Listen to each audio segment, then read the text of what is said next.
Balikan natin ang ating mga karambulista at ang programa Karambola sa DWIZ. Oh!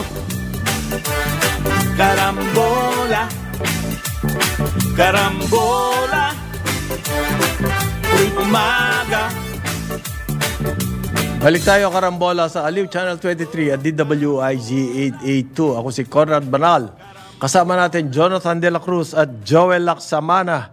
Good morning. June 3. Good morning. June 3, 22. Ang bilis ng panahon. Mabilis. Malapit na raw ang tagulan. At ang ating magiting na MMDA naghahanda na raw po ng rain shelters. Alam mo yung rain shelters, pare? Anong rain? Para sa mga motorcycle riders. Yeah. Paano kaya yun? Rain shelters. Kasi po, pag tagulan, umuulan, sa dami ng magnamomotor dito, saan sila pumupunta? Sa ilalim ng mga flyover. Halimbawa, babarahan nila yung kalsada. Katakot, umuulan na nga, matraffic na, at mangyayari pa yan, paano makakadaan yung mga ibang sasakyan? So, rain shelters. Rain shelter. Ayan, gusto ko malaman saan nila ilalagay yung rain shelters na yan. Parang layover, yung lalagay nila doon. Kung naman may balak na nga, gusto mo pa malaman kung saan. Hirap. Sobrang selan nitong taon to. Nagbalak na, may plano na, gusto mo pa malaman, paano gagawin. Kasi ganito. Baka mag-technical working group pa yan. Tingnan mo. Hindi, kasi ganito. Ngayon wala nga, pare yung mga yung busway. Di ba dapat may istasyon-istasyon? Nakita mo ba kung saan nakasalampak yung ating mga kababayan? Pare, walang busway yun. Busway yun. Supposed to be sa gitna na EDSA. May istasyon yun. Kaya kailangan i-privatize. Lalagyan nila nun ng Saan nila ilalagay? May lugar ka ba? Para bang yung airport? May i-privatize. Ang problema, walang runway. Paano? Privatize nga, saan mo ilalagay yung runway? Hindi, iikot-ikot muna yung aeroplano nyo bago mag-landing. Ganun. Virtual runway. Virtual runway. Ayan, rain shelters. Usually, ang pinaglalagyan nga, yung ating mga kababayan na nagmumotor under the flyover. O sige, saan sila ngayon? Sabi po ng paborito ni Parin Joel, Romando Artes. Yeah. Uy. Acting like chairman ng MMDA. Quote, the establishment of emergency laybys along major thoroughfares aims to provide temporary shelter for motorcycle riders during rains. Kawawa naman daw po yung mga nagmamotor. Pero saan? Iniisip ko sa Saan? Iniisip ko rin Ano ba major thoroughfares natin dito? C5, EDSA, Quezon Avenue, tapos Aurora. Rizal Avenue. Rizal Avenue. Saan doon? Sio Boulevard. Yan. Major thoroughfares. Ayala. Yan. Buendia.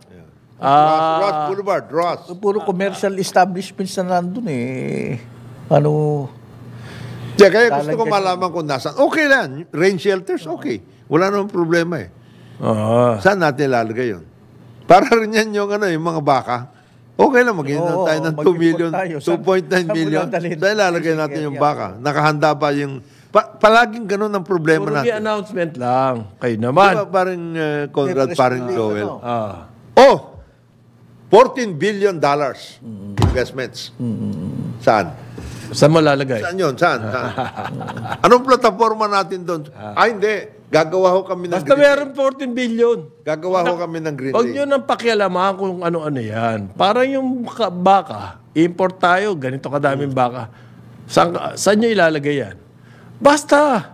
May import nga Gagawa tayo yung rain shelters para sa motorcycle riders. Saan mo gagawin yan? Basta. Meron Meron yan. Yeah. Huwag kayong mag-alala, meron.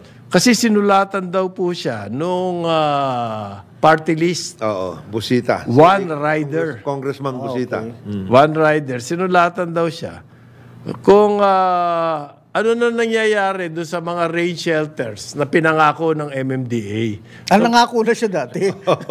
Sa budget hearing yan. Sa budget Sinira hearing, yan. oo. Ayan. Kaya nag-announce na po si Mr. Artes na meron na silang press release. Okay. Yan ang announcement nila. Ano mangyayari kaya? Meron silang press release. Diyan kayo sumilong sa press release. So, kayo mga rider, pag maghaharap kayo ng shelter, magdala kayo ng dyaryo. Yun. Yung press release ni Artes, yun ang Yun ang pang takip. Lalo na ngayon, may darating daw itong June na dalawang talagang bagyo. Dalawa. ano kaya yun? BNC eh. Malakas? Malakas daw. Malakas. Paano kaya yun? Sabi po din ng DOTR Secretary, ano yung sabi niya? Ano? 80%. More than enough daw po ang mga jeep at public utility Hindi, vehicles. tsaka 80% ay nag-consolidate na under the consolidation program ng PUVMP. Okay. Ngayon, ano ibig sabihin nun? Ease of traffic naman. Nawala po ba yung mga jeep sa kalsada? Consolidated lang kayo. Nag-modernize po ba? By the way, kung napanood nyo yung mga video, yung electric vehicles, nagkaroon ng aksidente sa highway sa US, at makikita nyo dun sa video, sumasabog parang bomba. Talaga, electric vehicle. At hindi isang sabog lang. Sunod-sunod na sabog. Tapos lumalawak po, dumadami yung nadadamay. Hindi pa perfect yan. At yan ang gusto mangyari sa public utility vehicles ng pinakamamahal ni Joel na Department of Transportation. Meron daw po tayo sapat na PUV, kaya huwag kayong mag-alala. At saka, nira-rationalize na daw yung mga ruta. Ruta. Ayan. Pero hindi niya sinabi kung ano yung mga ruta yun. Bago yun yung i-rationalize yan, gawin niyo yung plano tapos isubmit niyo sa Supreme Court dahil hinihingi na Supreme Court yan. Another yan? Ha? Another requirement sa kanya. Hindi naman pala, si Secretary Bautista assured the public that the Department of Transportation and LTFRB are working closely with the local government unit Working to closely. rationalize these routes. Magkakaroon na ng plan detailing the route network mode. So plano na naman. Oo, pero meron. Plano, yun. Puro prospective. Assurance yan, assurance. Hindi ho balita yan Dapat ginawa to, di ba? Kapag may plano kayo, hindi balita yan. Organization. Dahil yung plano nyo, hindi naman nasosolve yung traffic. Ang problema po ng mga kababayan natin, sobrang traffic. Okay? Hindi kasi yung route. So, nag-consolidate ang 80%, nabawasan may traffic. Naku. Yun po ang result. Grabe, ang daming graduation last week, ng Thursday, Friday. Oo. Ang daming tao sa kalye. Wala silang masakyan. Wala masakyan. Siyempre, yung mga bata, kasama pa yung magulang, dahil umatid siguro ng Nakatoga pa yung mga yun. Oo, tangan-tangan yung medalya. Oo. Yung, Ano yun? Kanilang, wala silang masakyan. Ang dami. Sabi, more than enough daw eh. Wala nga eh. Hindi ko lang. Buti kamo hindi umulan. More than enough, ang sabi ng secretary. Hindi ako maniniwala dyan sa sinasabi mo. Ay, mayroon nga More than enough daw. Mabuti na lang, hindi umulan. Pati, alam mo ba yung iba nagtoga, ang inilagay nilang sa kanilang banderitas dito, pera. Yabang naman. Oo, hindi, mayabang. Mayabang ang dating. Nagkaanoan sila. Grabe yung mga yun. Hindi ho balita yung plano eh. Kung ang plano nyo, magko-coordinate na kayo Huwag nyo na with ibalita yun. LTFRB at LGU. Dapat talaga ginagawa ninyo yun. From the very. Ang balita po, pag lumabas na yung actual na numero ng mga sasakyan sa bawat rota, Yan. tsaka na lang kayo magsalita. Yun eh. Sa ngayon, naiinis lang yung publiko dahil nahihirapan sa traffic. Pagkatapos ang maririnig sa inyo, puro plano. Tsaka lalo na yung ruta kasi mga tao inaantay yun. Oo, anong ano yung ruta? ruta? Para alam nila, maplano nila yung kanilang pagpasok o paggalaw, di ba? Hindi ganito general. Itong ruta na ito. Hindi, meron kasing ruta ganito eh. Alam mo ba yun? Oo. Yung ruta. Tanay, to Quiapo, via Antipolo. Oo. Ruta yun. Ruta yun. Patay. Layo. Ilang beses makaikot yun? Baka dalawa sa maghapon. Oo. Baka nga wala eh. Baka isa lang. Malayo yun, no? Sabi raw po ng LTFRB, nag-report sila sa DOTR at ang sabi nila, maraming sasakyan. Enough. Marami, enough. Ha? Bakit po nahihirapan sumakay yung ating mga kababayan pag yan ang sinasabi nyo? Pumunta kayo kahit na anong kalsada dito sa Metro Manila. Pag rush hour, tignan nyo ang ating mga kababayan nandyan sa kalsada. Hirap na hirap humanap ng masasakyan. Tapos sasabihin ng LTFRB, We have enough. we have enough. At naniwala naman ang DOTR. Yun ang hindi ko maintindihan. At press release. Press release pa. Yung secretary pa nagpakuto. Ayun ang problema. Ano yan? Para bang, para bang kami namamalikmata lang? Meron palang enough na public utility. Bakit kayo pumipila? May enough pa. More than enough eh. Bakit kayo... Nagpipila dyan. Bakit? Hindi nga po may pila eh. Nagkakagulo pa sa kalsada eh. Kaya po nauso yung motorsiklo, sekretary. Iyang rider na yan. Dahil walang masakyan ng ating mga kababayan. Kaya dumami ang motorsiklo. Tapos, dahil sa nag-report ang LTFRB na We have more than enough, kailangan maniwala kami sa inyo. So, illusion lang namin, yung nakikita namin sa kalsada, Na ang daming tao, walang masakyan. Kasi more than enough. Oo. Sapat na sapat. More than enough. Ibig sabihin, Sobra-sobra. yung iba, gagalaw-galaw sa Manila nang walang sumasakay. Ganun. Pumunta ka, pag rush hour, dyan sa may kanto, Shaw Boulevard at saka EDSA. Diyan sa may malapit sa Greenfield. Yun. O Ito kaya, daw, meron daw mga rota kailangan pambawasan. Yun po, kapag dead hours. Yung mga jeep na yan, pag dead hours, ibig sabihin, hindi rush hour, wala po talaga sasakay. Kaya sila tumatambay. Ayan ang causing the traffic. Ang problema po, during rush hours, biglang dahil matraffic na, yung mga PUVs na yan, hindi po mabilis. hindi makabalik ka agad. Hindi makabalik agad. So, therefore, wala masakyan ang ating mga kababayan. So, hindi more than enough yan. Hindi makabalik agad dahil may traffic, hindi makabalik agad kasi yung More than enough ruta nila iba. kapag hindi rush hours. Pag rush hours, wala na yan. super shortage. Yan ang situation. So ngayon, maniniwala na kami na more than enough. Siyempre, Mali ata tayo ron. Tama. Kasi Kailangan- nag-survey sila between 2 to 3 Ng hapon. hapon. Yeah. Napatay. Napatay yan. Kaya sasakay more than dyan. enough doon. More than enough yan. Nag-survey kayo ng oras na yun eh. O anong tawag mo doon? Di ba katangahan yun? Di ba?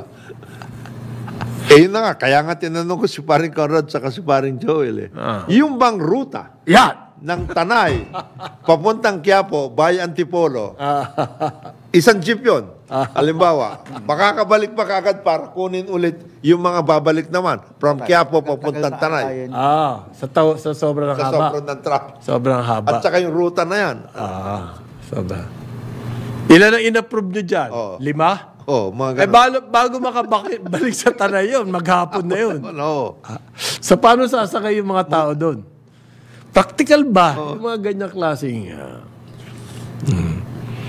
So, merong pa rin na naman van na aksidente dyan sa Quezon. Yung road safety, hindi pa natin Address. May patay po, 3 patay. Van, Yung mga van kasi na yan yung mga nagse-service, mga... P2P point to dapat point. yan. Point to P2P. point. So... Kakulangan din yun. Problema rin po Problema natin yung rin road safety. Yung- Nakialam na nga yung World Bank Gumawa na nga ng study. Okay, kulang tayo dyan. sa road safety. Pero marami rin pangako. Pero, Marami rin pangako. Meanwhile, pinag-uusapan rin lang natin ng transport. Itong weekend, nagkataon sinubukan namin matagal ko nang hindi ginagawa, yung ferry sa Pasig River. Yung ferry, mula sa Escolta, papuntang hanggang dun sa... saan kayo pumunta? Pasig? Hanggang Pasig. Saan Pasig? Dito? By the way, nagpapa-andar nito. Pasig. Lagpas nitong hanggang papunta dun sa... Palengke? At saka magbubukas daw ng mga bagong stasyon doon sa may Bridgetown dahil meron doon. Now here's the thing, MMDA ang nagpapatakbo niya. Maraming nasa platong MMDA. Yes. Pero marami doon sa stasyon, may mga ilang sinara. At Sinarang istasyon? dahil ng ferry? hindi kasi decrepit na mukhang babagsak na yung sa PUP, yung meron Hindi nila naayos, in other words. marami palang ferry na sira, hindi gumagana. Kasi mga ferry natin, mga 18 yan, parang 7 lang ang gumagana. Makakasakay dyan, mga 50. More than enough. Nagde-dredging. Hindi pa tapos yung dredging at nakahambalang yung mga dredging dun But here's the thing, mahihirapan, yung Pasig River na yan, ang laki sana ng potential makabiyahe mga mula nandun sa east hanggang Maynila. Dadaan ng ferry. Pero mahirap sumakay na sa ferry. Na-take over na ng marami. That's yung mga ismet, wala na. Hindi komportable. I mean, medyo, at saka may mga iniiwas-iwasan siya dahil may dredging nga. Matagal nang ginawang di ba? In-improve siya. Panahon ni Ramos, sinimulan yan in the 90s po. Parang ngayon nagkaroon ng ferry service. Hindi na-realize yung buong potential niya. I don't know kung MMDA dapat talaga nagpapatakbo niyan kasi sa dati. Dati may private company yan. Private, Oo, umayaw. Kasi wala naman talagang market. So, tinake over ng MMDA. At ano nakita mo along the way, pare? Curious ako. Ano nakita mo dyan sa Pasig? Naghalo na industrial, informal settlers, at housing, at talagang walang... Industrial, ibig sabihin mga factories. Walang nasunod sa batas. I mean, DNR, please look at it. Ang daming outfall. Yung talagang... Matagal na lang gagaling yung... ang sewage yan nanggagaling. Ay! Sagot po yan ng Manila Water. Kanya-kanyang sarahan na ng mga may parking, may nakatira doon. Interestingly, may mga Tom Sawyer na mga batang nagdadive. So, sa Pasig naliligo? Sa Pasig, nagdadive pa sila. Delikado yun. But yung sinasabi mo sa Manila Water, I'm a bit familiar with that kasi dati, binyahin na namin yan. There were grandiose plans na pati yung foreign partner lalagyan ng interceptor line yan para doon kumabit lahat. Doon na-discover na hindi pala practical yun dahil paano mo mapipilitan ng mga tao at mga industriyang ito linisan mo muna yun. Paano mo sila mapipilit na mag-connect doon, di ba? Because of course, in privatization, kailangan maningil ka para... So kaya nabinbin lahat yan. Plus, to set up the septage plants, the lines, malaking capital expenditure. Kaya medyo hindi na natuloyan. Mga 5 ang challenges yan. Number 1, yung mismong flow ng tubig. Number 1 yun. Alam mo kung bakit? Parang sari-sari na nagtatapon. Hindi lang yun. May mga islands na Yung dati, wala namang island walang island doon. Kaya nagkaroon ng yan ngayon tinatanggal dati ni na RSA. Sila RSA hanggang dun sa yung Marikina, natatanggal nila yan. Kasi may mga islands na nga. Alam mo ba kung ilan nakabaon dun sa mga islands na refrigerator, kung ano-ano. Kaya pala, ang andar ng ferry, hindi diretso. Pag ganyan siya, dahil baka sumabit ka, sumayad ka dun sa mga debris sa ilalim na hindi natin alam kung ano. Sinabi mo yan, DNR, sandali lang, may babanggitin lang ako. Yan pong landfill sa Clark, na yung Kalangitan, landfill, mahigit po 4,000 toneladang garbage. Kasama na dyan yung hospital waste. Dyan po dinadala. May special treatment yan, hospital.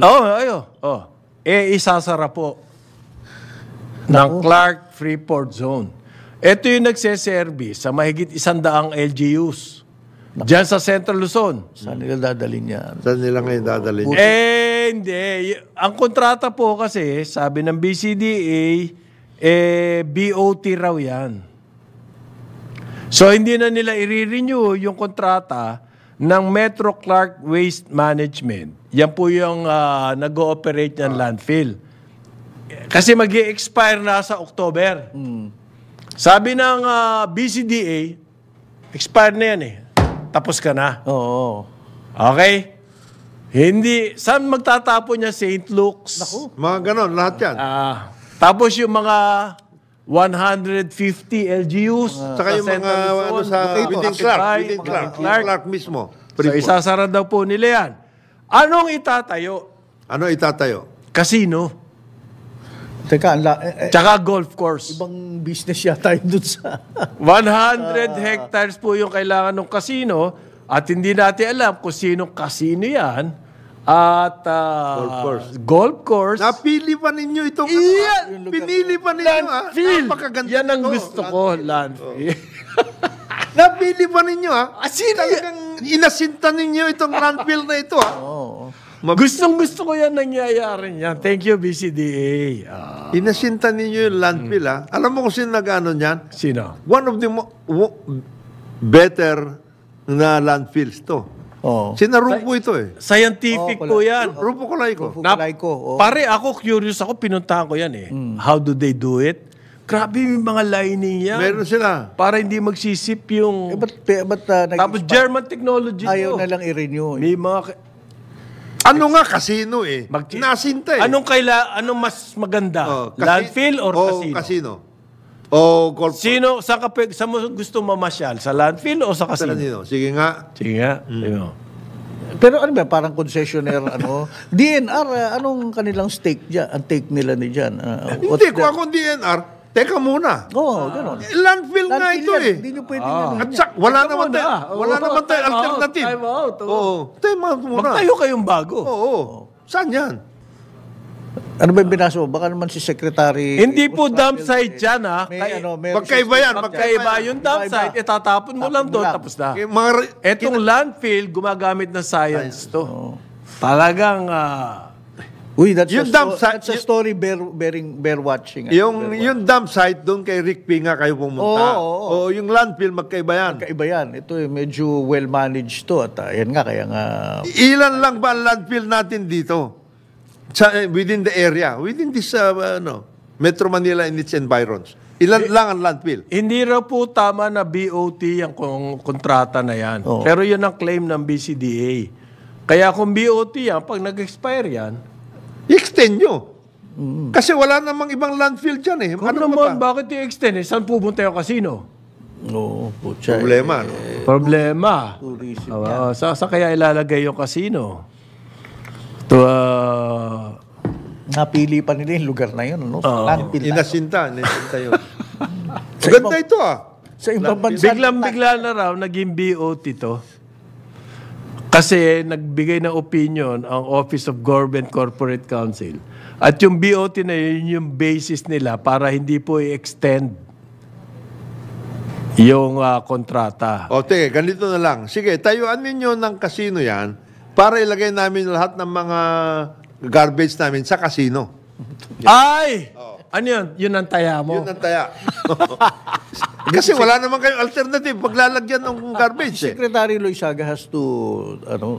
Hindi, ang BCDA. Sitahin din ng BCDA. Bakit priority yung casino? Kayo, nagbebenta kayo ng real estate dyan sa Clark. Saan nyo dadalhin yung basura nung Clark? Di ba? Kailangan po yan Baka may alternative sila? Hindi. Meron ba kayong master plan? Ayun. To begin with? Meron, dapat. Meron. Na kailangan meron kayong landfill na sanitary landfill? Yung kaisa-isang sanitary landfill. Ngayon, di ba sila Ma'am Agnes? Di ba Nadera? CDC. Hindi, CDC yun. Wala kinalaman dito yun. Ang BCDA si Nadel. Secretary Del Lorenzana. Right. At saka yung bagong presidente, may bago silang presidente. Yun yung presidente na gusto niya, pwede nang ibenta ng BCDA ang lupa. Yan. So, yung landfill na yun, ibebenta na ba yun sa casino? Ay, hindi pala. Yung casino, pare, may katabing golf course. Kaya 100 hectares ang kailangan. Priority po yung golf course. Landfill versus golf course. Teka, No-brainer. Teka, parang... Sabi ko sa inyo there is really a science to this. Oo. Ano? Yung casino is not really a casino lang. Yung laro-laro lang. Hindi. Pwedeng paglagyan yan ng waste. Paano? Pati yung golf. Yung waste. Paglabas ngayon ng casino, malilinis na yan. Parang pera din, money laundering. Money laundering. Dirty money pagpasok, paglabas, malinis na. Yung basura, ganun din. Ganun din. Kasi dirty rin yun 9:31 ng umaga, karambola sa Aliw Channel 23 at DWIZ 882. Karambola sa DWIZ. Oh, carambola, carambola, tuwing umaga. Oh, carambola, carambola, sa DWIC 882. Balik tayo. Karambola sa Aliw Channel 23 at DWIZ 882. Ako si Conrad Baral, kasama pa rin natin Jonathan De La Cruz at Joel Lacsamana. Good morning. Morning. Okay, we're saving the best for last. Yung pong speech ng presidente Sa Singapore. dyan sa Shangri-La Dialogue. Yes, Shangri-La Dialogue, yan po yung pinaka-importanting security conference. Daming bayan, 50 ata, 50 bayan dumating dyan, yung mga lahat. Tungkol dyan sa nangyayari sa South China Sea, yan po ang etong security forum na to. Pinakamalaki po itong security forum dito sa region natin. Okay? Ang problema ko rito, pare, yung mga bigay ng mga news items. Medyo mahina ba? Hindi. Talagang... It did not capture? Hindi, dinidikdik ng presidente raw. Tinitira yung China. Sobra. Hindi naman. Masyado yung ginakol ng... Wag ganon. Okay. Hindi po Para bang palaban yung presidente, ganon nila. Pinalabas. Objection. Alam nyo, sa ganang akin, ang presidente po, doon sa kanyang statement, yes. he laid down the basis of our attitude. Yes. Of our pronouncements Lahat ng actuation natin, lahat ng kung bakit mahigit 150 protests na ang inalabas sa natin. China, kung bakit tayo ay naghahanap ng kakampi like the US, kung bakit tayo ay pinipilit pa rin natin yung pag-asa mag-supply doon. Saka yung sinabi niya na Ganyan po, pinaliwanag niya, he laid down. ASEAN centrality. Isa yan. That was the term. ASEAN centrality. Binabangga niya na ASEAN... Hindi kami. Hindi lang ako. Hindi lang kami. Hindi lang... Pero gusto niya po ipaliwanag sa buong mundo where we are coming from. Simula pala sinabi niya, alam nyo, ang Pilipinas, hindi kamukha ng China, contiguous area. Kamukha ng US, one contiguous area. Or Europe, no? We are made up of islands. Archipelago po kami. And therefore, importante sa amin yan, tubig. Tubig, Very clear. Yan ang kabuhayan namin. Waterways. Yang pong seas, nasa dugo po ng every Filipino yan. Kasi kami, islands. Seafaring nga kami. Seafaring. Kami po ay nabubuhay. taong dagat. Nabubuhay sa tubig. Pagkatapos, aalisin nyo sa amin yan. Di ba? Para nyo na kami pinatay. So po, inilahad niya agad saan tayo nang gagaling. Ano tayong bansa? Kaya kami, paglalaban namin yan dahil yan ang aming ikabubuhay. Every inch. Pag tinaboy nyo kami dyan, magkakamatayan tayo. Yan. Sabi, hindi atang Pilipino, sabi niya, hindi umuurong yan. Kahit kailan. Hindi uurong yan. So kahit saan makarating to, kapag may aggression dyan, lalaban kami. Kakasubukan tayo. Yun po ang lay down ng presidente. In a way matapang. In a way matapang, pero hindi po nila pinaliwanag na sa atin yan. the sea is life. Matapang in the sense na defensive. Yung claim niya. Yung claim. It's in defense of the territory. Kaya matapang because for a long time, Kabuuan daw yan, po iba? yung archipelago na yan. Kapag may tinapyas ka dyan, di susunod, iba naman tatapyasin mo. I do not intend to yield. Sabi niya. Wala akong kabalak-balak na bumigay dyan. Any inch. Filipinos do not yield. Yan po sinabi. Okay? So yung mga kwampo na parang sinasabi na ang presidente, yung inuupakan yung aggression sa Shangri-La, hindi lang po yun ang kanyang ginawa. Kasi parang ganun Yun ang pinapalabas. Yun ang ng mga news items. Ang mahalaga po dito, yung naset niya, na sinabi niya sa buong mundo, na ang Pilipinas, hindi lamang territory ang claim dyan. Ang pinag-uusapan. Or pride, or what, territory. Buhay, Ito, ang buhay pinag-uusapan. natin. Buhay namin to. Kaya kami, ang claim namin dito, ayon sa international law.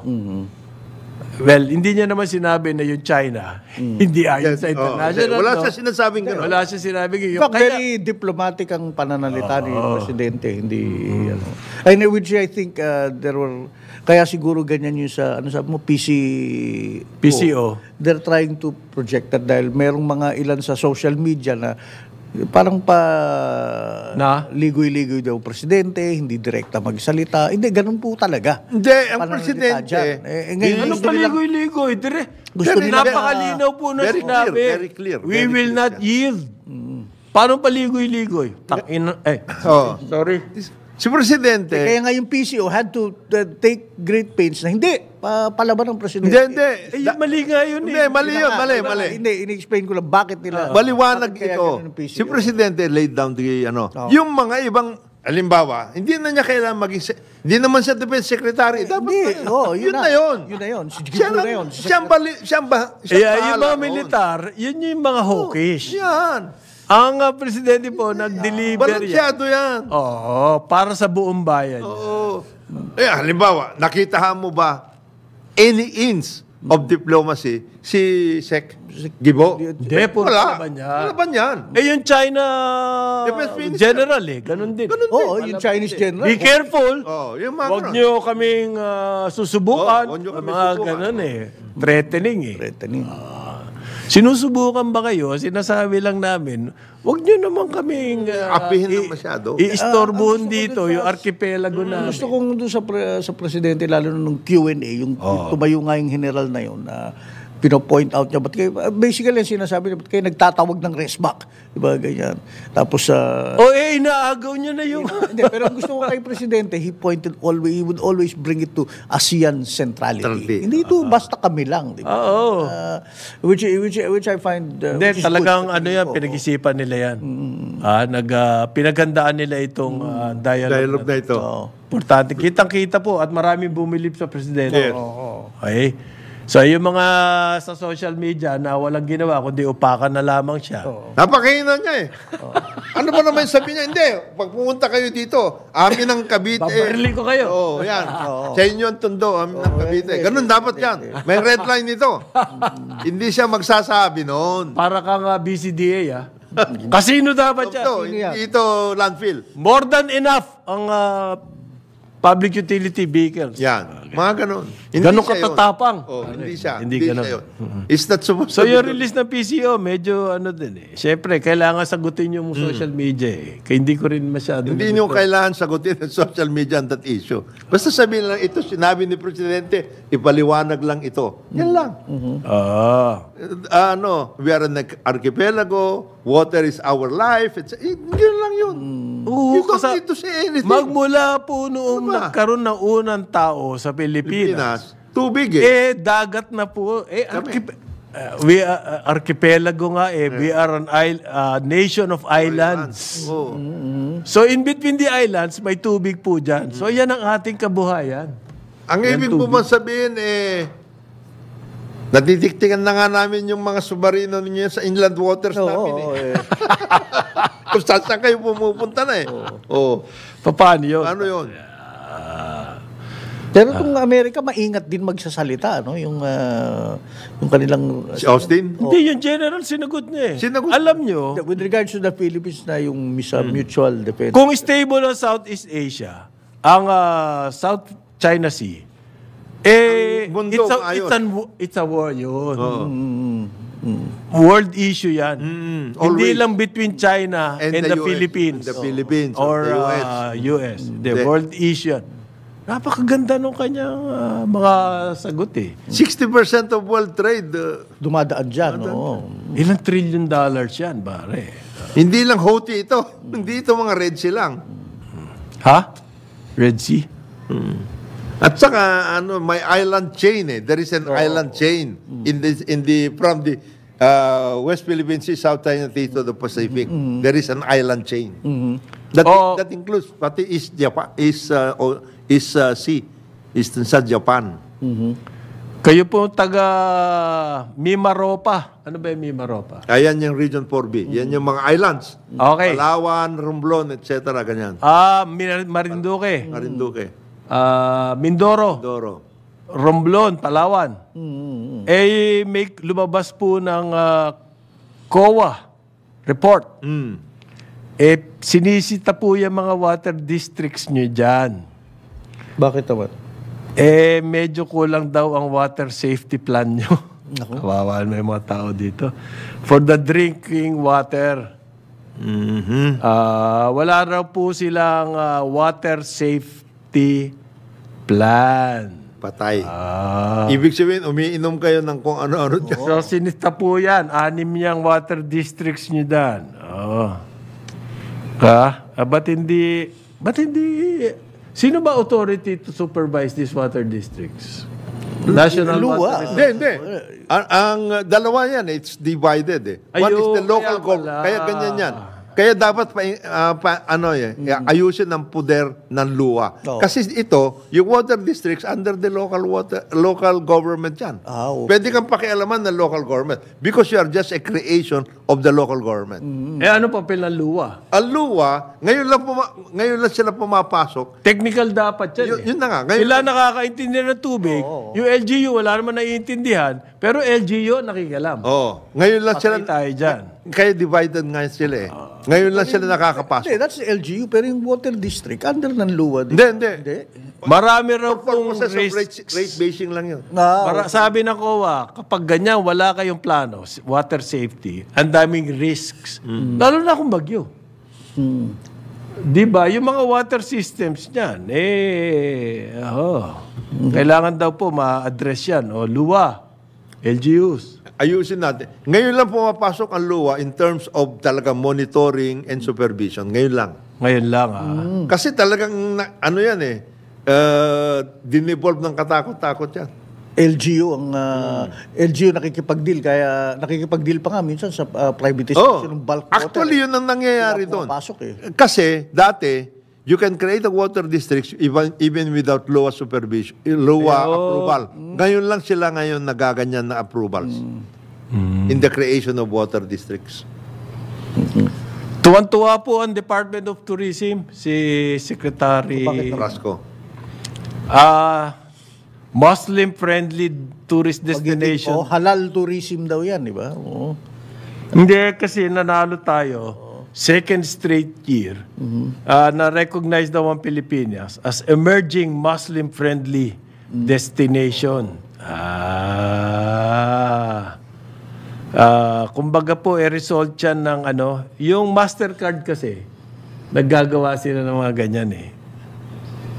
Okay. So, tayo daw, Muslim-friendly. Emerging Muslim. Ang nagsabi niyan ay MasterCard. Very good. Okay, very good. Palakpakan. Asan yung mga turista? Hindi. So, na-recognize kayo. Na-recognize kayo ng MasterCard. Emerging Muslim. We will build on that now. Yes. Para to attract more Muslim tourists. Really? Because as a country known for its warm hospitality, rich cultural heritage, ayan, and attractions, we need to cater to Muslim travelers, ayan, to the development of halal tourism. Sabi ni... Asan po yung... Again, I go back to the Ano pa question. lang? Asan yung mga turista? Wala pa. Eh, yun na nga eh. Medyo, pero at least maganda yan na identify So po, tayo. again, plano na naman Second to. straight year. Again, prospects na Yung naman. first time, wala pa tayong ginagawa. Ito na, second straight time now. Is that thanks to her? You Na na-declare tayo ng MasterCard na Muslim-friendly. we Was will that thanks to... we will build it and they will come. Ayun. Yan. Anong binild nyo? Wala pa naman. Meron na eh. Yung kasi, Inano na nga tayo ng Mastercard eh. master. Hindi nga. Was that thanks to Secretary Frasco? Well, nagkaroon ng pronouncement. Nasaan na yung campaign? Alam ko na yung susunod ng tanong. Wala, hindi pa yung campaign eh. Hindi na nagawa. So, priority product na po yung halal tourism. Okay. So, tagal ng dami ng Diba, tourist. malaking potential talaga niyan. Tagal na niyan, pare. Hindi si Frasco ang nagsimula. Cited lang by the MasterCard eh. Parang kanyang credit na lahat yun eh. Hindi naman eh. The question remains, asan yung mga turista? Okay, Muslim-friendly tayo. Are they coming? Pwede ba yung mga nag-invest dito sa tourism establishments natin, makakabawi-bawi na ngayon? Si Rason, katatayo lang ng casino dyan sa Quezon City. Sino ang mga nagpupunta? Naka-chinelas, Saan? Sa Resorts World? Napansin ko nga rin, bro. Puro Pilipinong, Hindi na Diyan sa Soler North. Diyan sa Quezon City. walang dress code? sa Quezon City? Hindi ko pa napuntahan. Hindi ko pa nga napupuntahan. Gustong-gusto daw nila magpalamig doon. Palamig lang. Magpalamig. Hindi, maraming pumupunta eh. Marami pupunta. So, Muslim... Pero speaking of tourism, again, yung binanggit ko kanina, yung Pasig River Cruise, isa sa napansin ko, kasi pag daong mo sa itong ferry dun sa Escolta, it opens up a magical world talaga ng old Manila. Matindi Yung mga yan ang pwedeng gawin. Tapos mga kainan. Yan ang pwedeng dapat ayusin. Pero wala i-gentrify. walang pupuntahan. Yung area na yan. Some private sectors, gaya sa Regina Building, nagtayo sila ng mga museum nila, coffee shops. Pero sila yun, private sector. Yan, mga coffee shops. Hindi, Binondo na nga yan. Gateway to Binondo na nga yan. Kwentuha, yung mga Sana yan gourmet shops. ma-open up na Gourmet, Gagawin naman yon. Synergy, Maghintay lang kung kayo, boss. Kailan? Gagawin naman yon. Kailan? That's part of the Pasig River Rehabilitation Program. Well, nandun yung sa post office, nakita ko. Buhayin. Buhayin ang Pasig. Bubuhayin muli. May nangyayari ba doon? Yung sinabi ni nag-brown out nung Sabado. Nag-brown out Walang tao, nung Sabado. Pero nakita ko na yung nilagay nila Secretary Acusar. Oh, yan. Nandun. Malala daw po yung pagbenta ng mga babies sa Facebook. Hanggang ngayon, ha?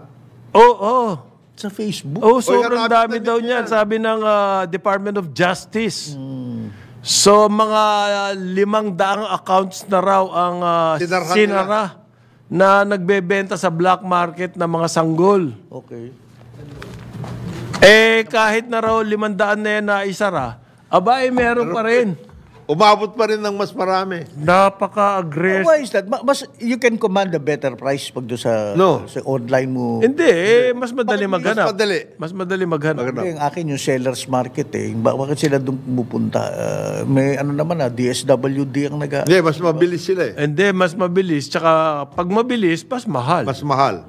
At tsaka ang adoption po, hindi binebenta yan sanggol. Ang idea ng adoption, pag hindi kaya nung nanay, halimbawa single mom, give up niya yung anak niya, masakit sa loob ng nanay yan. Tapos pa-adapt po para magkaroon ng matinong buhay. Meron future, yung... Pero kung yung sanggol ibebenta mo, para kumita, ibang klase po yan. Kaya dapat... Immoral na yan. Trafficking talaga yan. Dapat ipasa na yung divorce law. Ganon. Bakit? Sa next na... Nakinalaman. Hindi ka, kasi nga nagkaroon na single mother. Kailangan niyang... Hindi single mother lang ito. Hindi ba? Hindi. Talagang ginawa nilang negosyo. Hirap na pamilya. Tapos sabihin nila, mas mabuti na lang po. Ganon yung adoption. Hindi negosyo yan. Okay? Ginawa natin negosyo eh. Ginawa yung produkto yung mga baby. Baby. Diyos ko. Hindi maganda yun. Okay. Tapos na ang karambola ngayon, June 3, 2020. Maliwanag na. Kasama natin si Jonathan De La Cruz, Joel Lacsamana, ako si Conrad Banal. Ito ang Aliw, Channel 23 at DWIZ 882. Pero ngayon, Ayan na siya. nagmamadali. Andito na po, Dennis, the Bangos Distributor And Tenor, Junior and award-winning broadcast journalist. sa kanya Ronda Pilipinas. Oh, carambola, carambola, tuwing umaga. Sumainyo ang programang Karambola sa DWIZ. Hanggang sa muli, tayo'y magbabalik upang ihatid ang pagtalakay sa iba't ibang mga issue dito pa rin sa programang Karambola sa DWIZ.